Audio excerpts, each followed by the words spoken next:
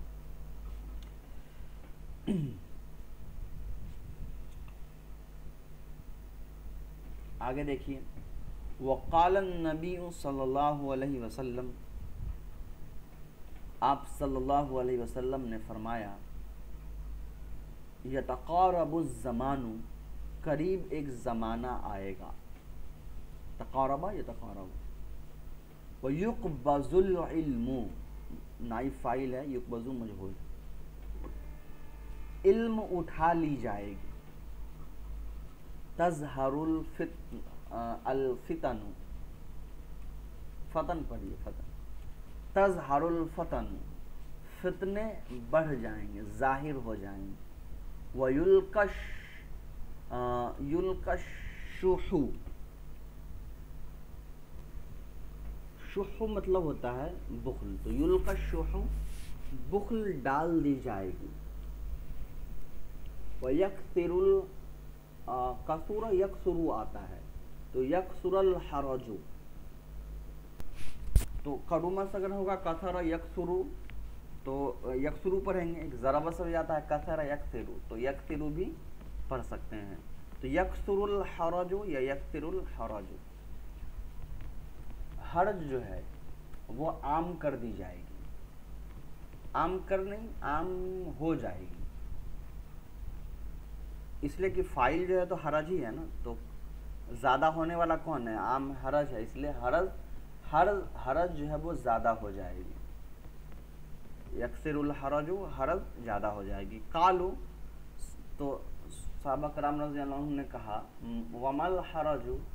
حرج کیا ہے؟ قال، آپ صلی اللہ علیہ وسلم نے کہا، القتل، قتل ہے۔